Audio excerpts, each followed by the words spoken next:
Thank you very much, Aleko. Ladies and gentlemen, we are honoured to have in our presence Judge Michael Moukasi, former United States Attorney General and a very tireless advocate of the Iranian resistance and the cause and the case of the residents of Camp Ashraf.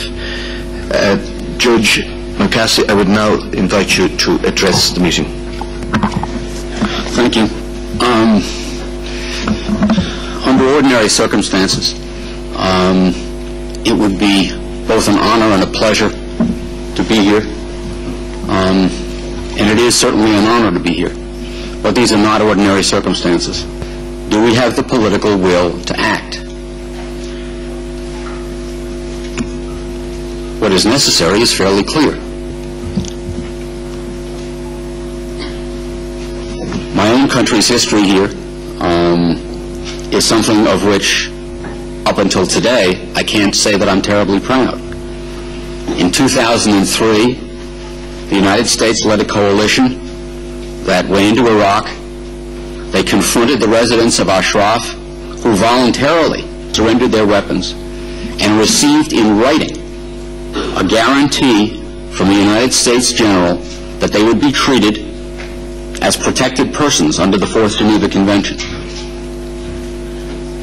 They received from the military identity cards, each one of them, with a photograph and a written guarantee that that person would be treated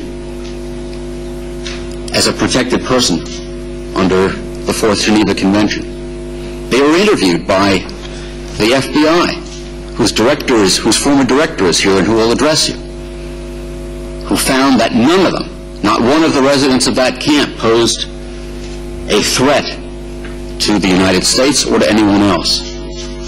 Regrettably, my government back in the 1990s, for reasons having nothing really to do with the reality of the situation, but having to do with politics, put MEK on a list of terrorist organizations because it was thought that doing so would enhance our ability to interact and conduct a dialogue with the mullahs. Well, that strategy has obviously failed. And even in the administration in which I served, they were kept on the list for fear that if they were taken off, the Iranians might support Iraqi terrorists who were using weapons to kill U.S. troops. And yet, it is clear that the Iranians have supported those troops, have sent IEDs into Iraq, and are helping to kill U.S. troops. I have here a copy of the complaint that was issued in the case against the perpetrators of the latest outrage planned for the United States, which was the assassination of the Saudi ambassador and the bombing, as was mentioned, of embassies in Washington. We keep having before us evidence, and we keep refusing to act. We have evidence of what the Iranians are up to, what the Iraqis are up to, and we have eloquent evidence here from Mrs. Rajavi herself of what MEK in fact is and what MEK stands for. Under these circumstances, I urge you, I implore you, to urge your governments to act for removing the deadline, for putting pressure on the Iraqi government, as I will implore my government, to end the designation. We have been warned, we have evidence. The only thing necessary is to bring to bear political will. And that is what you are here to do, that's what I'm here to do, that's what we're all here to do. And I urge you to please do it. Thank you very much.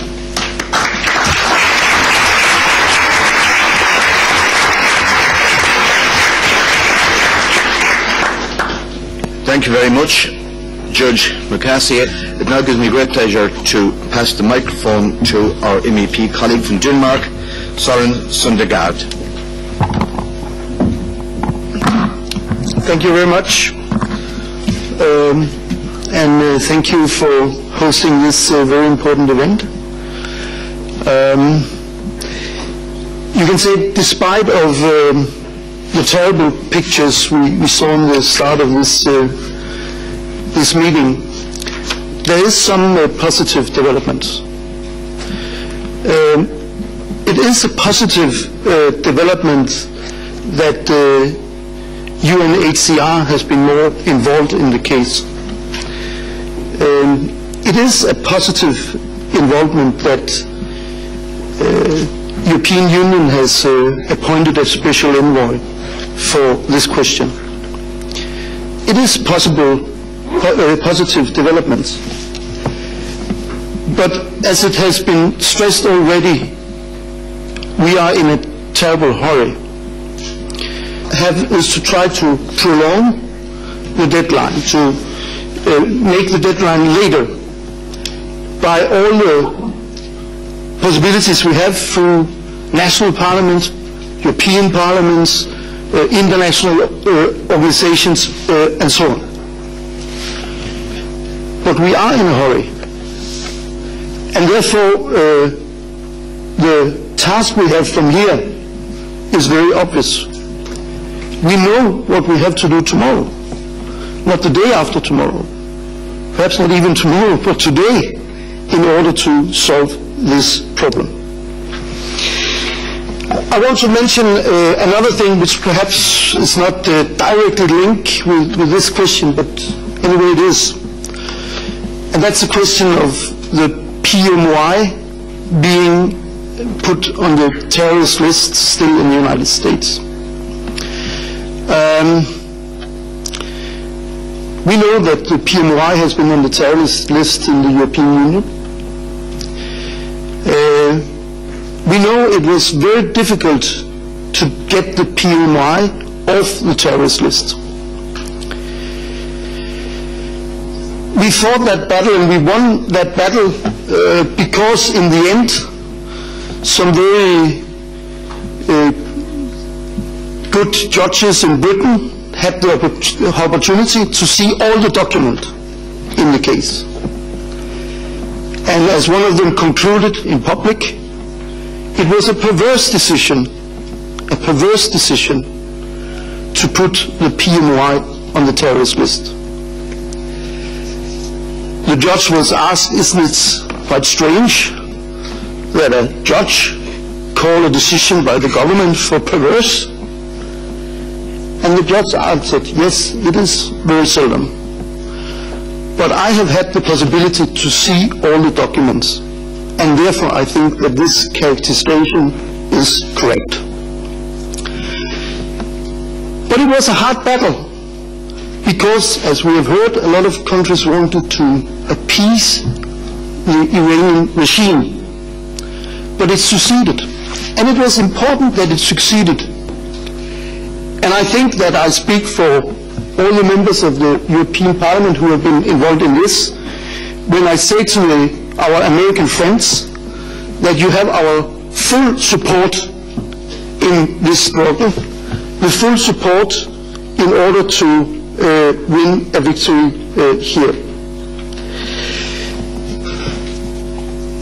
In the end, I just want to say that we always have to remember what this is about. It can sound a little bit cynical, but what we are doing here is not about the people in Camp Ashraf. It's not about PMOI even. Certainly not about us. It's about the Iranian people. Because the big tragedy is that the organization PMI called a terrorist are called terrorists by a regime which is indeed a terroristic regime.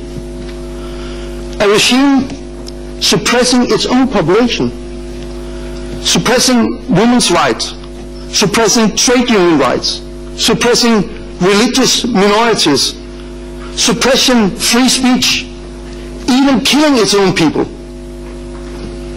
All this is not about Camp Ashraf. All this is about to help to come to a situation where we have a free Iran, and where the people in Iran is free and can make their own choice for the future. I'm very proud to be a part of that struggle together with you. Thank you.